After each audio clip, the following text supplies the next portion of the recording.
안녕하십니까. 미래에셋증권에서 중국 증시 열심히 보고 있는 박수진입니다. 이번 주 중화권 주요 경제 일정 어떤 거 있는지 확인해 보셔야겠죠. 자, 이번 주에는 중국의 10월 제조업, 비제조업 PMI 지표가 줄줄이 발표될 예정입니다.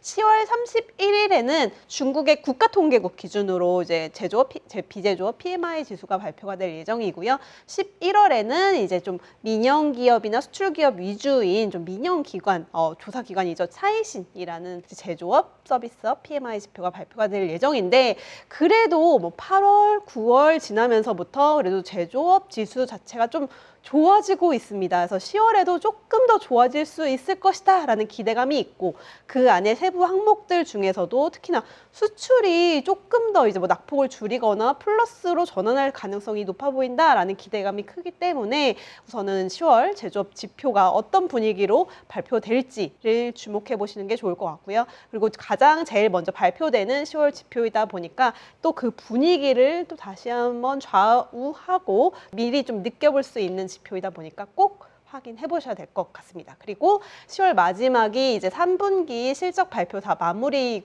기간입니다. 아마 오늘 뭐 내일 정도 해서 다 마무리가 될 건데, 많이들 알고 계시는 비아디, 뭐 메이디그룹, 뭐 야오밍캉더, 해천미업 이런 주요 기업들의 실적까지 발표될 예정이니까요. 만약에 들고 계시는 종목이나 같은 업종의 뭐 핵심 기업이나 이런 종목들의 분위기를 한번 살펴보시는 게 좋을 것 같고요. 또 중요한 거는 중국 외에도 FOMC나 BOJ나 BOE 통화정책회의가 계속 쭉 화수목으로 이제 줄줄이 이어져 있다 보니까 이런 것들이 이제 중국 시장에도 뭐 홍콩 시장에도 영향을 미칠 수 있다라는 점은 유의하시면서 보셔야 된다는 점 보시면 좋을 것 같고요. 자, 이번 주 주제는 제가 계속 4분기 들어서 아마 경제 성장률을 맞추기 위한 나머지 조금 더 정책적인 부분에서 굉장히 좀 큰 게 나올 수 있다, 더 박차를 가할 것이다 라고 말씀을 드렸는데, 실제로도 이제 그런 것들이 가시화되고 있습니다.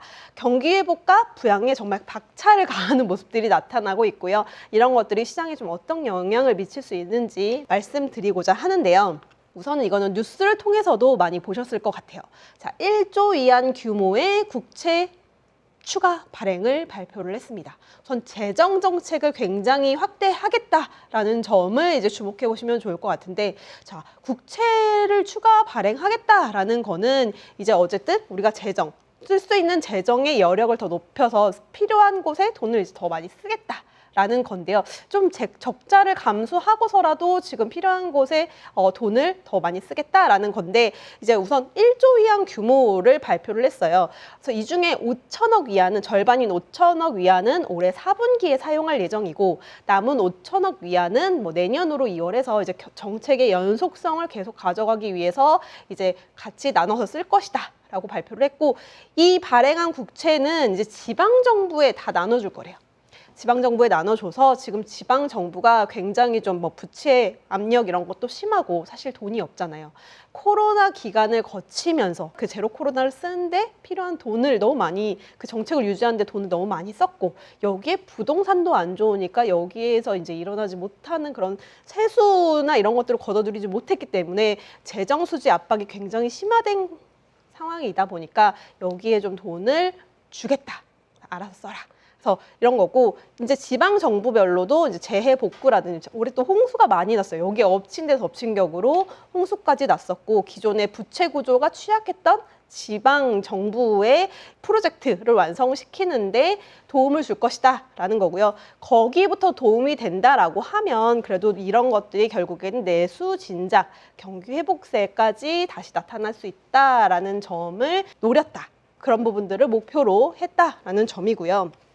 여기에 더불어서 지방정부, 이제 우선 중앙정부 차원에서 크게 나왔고, 원래 그 전에도 지방정부별로 이제 리스크, 부채 압력 완화를 위해서 특수 재융자 채권이라는 거를 발행을 꾸준히 했습니다.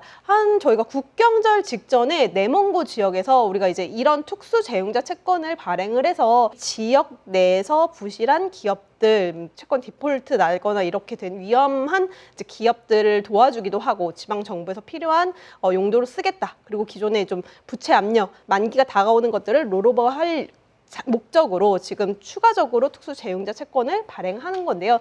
이게 내mon고 지역뿐만 아니라 10월 이제 국경절 연휴가 끝나고 한 22일가량 25개 지역에서 한 1조 위안 규모의 발행을 발표를 했습니다. 그래서 이런 것들이 결국에는 뭐 다시 이제 지방 정부의 부채 압력을 좀 완화시키는 것들. 그러니까 어쨌든 이게 결국에 돌이켜 보면은 7월 정치국 회의에서 지방 부채 위험을 예방하고 해결하기 위한 패키지 조치를 이제 시행하겠다라고 얘기한 것들과 맞물리는 거예요. 그래서 지금 얘기했던 것들이 하나씩 차근차근 지켜지는 과정이고, 우리가 중국을 바라봤을 때 불안하다 느끼는 요소들, 중국 자체적으로도 굉장히 그 부분이 불안했겠죠. 그래서 그런 것들을 해소하기 위해서 여러 가지 정책들이 나오고 있다라고 보시면 좋을 것 같습니다. 그리고 여기에 더불어서 제가 지지난주에도 증시 하방 압력을 막기 위해서, 방어하기 위해서 중국의 국부펀드 투자 기관인 회금공사라는 데서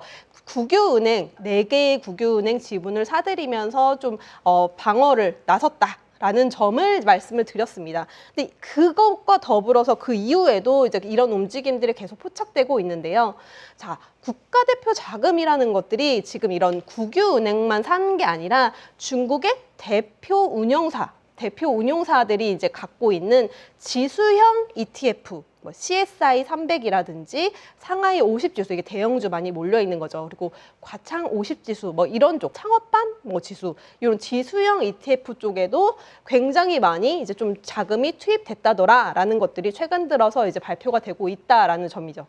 이거 차트는 이제 중국의 대표 운용사인 이팡다라고 하는 이제 운용사가 있는데, 여기에 CSI 300 지수, 여기서 운용하는 CSI 300 지수 ETF 의 거래량을 나타낸 거예요. 자, 보시면 거의 10월 초 되면서부터 이렇게 갑자기 쭉 늘어나는 모습들, 거래량 주수가 확 늘어나는 게 보이죠. 이게 어쨌든 국가대표 자금들이 들어왔다는 거고, 여기에서 더 고무적인 것들은 어쨌든 국가대표 자금들이 들어오다 보니까 이 운용사 자체에서도 우리 돈을 조금 더 이 상품에 투자해서 같이 이제 좀 수급적인 여력이라든지 이런 것들을 더 늘리겠다 라고 얘기를 한 거죠. 그래서 우리도 이제 이게 어제 저녁에 나온 10월 29일에 나온 뉴스인데요. 우리도 우리 자체 투자 자금 2억 위안을 이 지수형 ETF에 조금 더 투자를 하겠다. 자체적으로 구매를 해서 조금 더 수급을 늘리고 시장 방어를 하는 데 쓰겠다. 로컬 기관까지도 이제 나설 수 있다라는 점이, 그래도 이게 좀 하나의 큰 손이 나오면서 여기에 이제 그 밑에 딸린 로컬 기관들의 투자 심리도 좀 어느 정도 신뢰감을 줘서 살릴 수 있는 그런 역할로 작용했다라고 보시면 좋을 것 같습니다. 그래서 향후에는 뭐 CSI 300뿐만 아니라 과창 50지수 쪽으로도 좀 많이 늘릴 것이다라는 현지 의견이 굉장히 많아요. 제가 말씀드리고 있는 이 과창 50지수는 결국에 중국이 하려는, 더 장기적으로 하려는 반도체라든지 바이오라든지 또는 뭐 태양광 이런 쪽으로 중국이 가져가는 신기술 관련된 벤처기업들, 중소형 기술주들이 많이 있는 보드잖아요. 중소형 종목들이 많이, 과학기술 관련 중소형 종목들이 굉장히 많이 포진되어 있는 보드인데, 여기에 투자하는 현지 수급도 조금 더 늘어날 것이다 라는 기대감이 있기 때문에 그래도 주목해 보시는 게 좋을 것 같습니다. 그런데 사실 제가 또 앞에서 또 좋은 얘기는 드렸지만, 여전히 지금 투자 심리 자체는 현지 로컬 기관이나 뭐 또 기관이 산다고 하면 그런 것들이 중국 개인 투자자까지도 저는 긍정적인 영향을 줄 수 있다. 그래서 투자 심리를 좀 다시 회복시킬 수 있는 촉매제로 작용을 할 수 있다라고 보고 있지만, 외국인들 입장에서는 아직까지 잘 모르겠어 라는 것들이 좀 그대로 나타나거든요. 그래서 지금 이런 움직임이 아주 조금씩 미묘하게 조금 순매수세가 아주 미묘하게 들어오고 있긴 하지만, 8월부터 이렇게 쭉쭉 팔았던 거 대비해서는 아직 저는 모자르다. 그리고 투자 심리 자체가 외국인들 기준에서는 아직까지는 좀 불확실성이 좀 크다. 그리고 이거는 중국을 바라보는 시선은 그래도 이제 뭐 경제 지표가 이런 게 개선되고 있고, 중국 정부가 굉장히 적극적으로 지금 시장에 대응하고 있기 때문에 예전만큼의 불안함은 저는 예전보다는 좀 해소됐지만, 지금 또 작용하는 것들이 무엇이냐?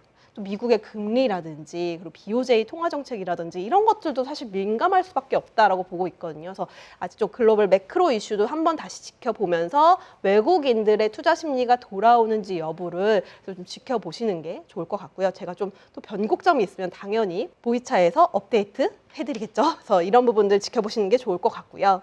이제 중국과 홍콩 증시 투자 포인트를 좀 정리해보자면 저는 4분기에 부양책이 더 이제 집중되고 가속화되고 있다라는 점이기 때문에 여러 가지 경제 지표라든지 증시 분위기 자체도 이제 바닥을 조금씩 통과하는 중이다라고 보고 있습니다.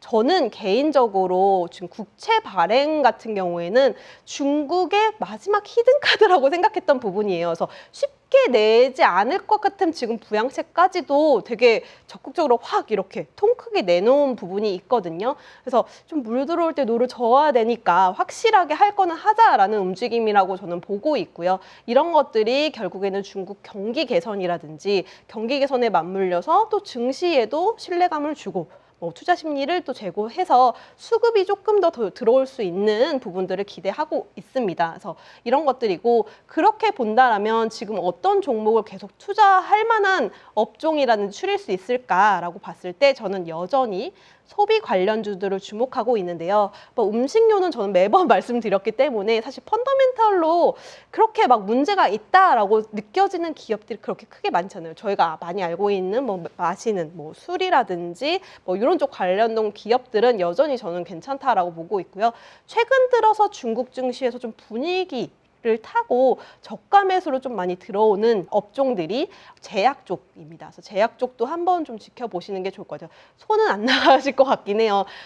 개별 종목들로 보자면 사실 아직도 어려워 보이고 좀 불안한 부분들이 있지만 그래도 흐름은 한번 좀 지켜보시는 게 저는 좋다라고 보고 있고 여기에 더불어서 하이테크는 그냥 기본으로 계속 쭉 저는 지켜보고 있는 쪽인데 AI나 반도체나 하드웨어, 소프트웨어 쪽으로도 계속 이제 지켜보되 사실 이거 제가 알고 있습니다. 개별 종목으로는 접근하기 굉장히 어렵고 변동성도 심하다는 거 알고 있기 때문에 사실 이거 관련된 테마라든지 클라우드라든지 AI라든지 반도체 쪽 ETF 쪽을 한번 지켜보시는 게 좋지 않을까. 라고 이제 좀 제 개인적으로 생각을 하고 있고요. 이런 부분들을 지켜보시면서 남은 4분기 어떻게 이제 중국 시장이 반등할 수 있을지 같이 지켜보시죠. 보이는 차이나에서 지켜보시면 좋을 것 같습니다. 이번 주 보이는 차이나는 여기서 마무리하면 좋을 것 같고요. 다음 주에 또 새로운 내용, 즐거운 내용 가져올 수 있도록 하겠습니다. 감사합니다.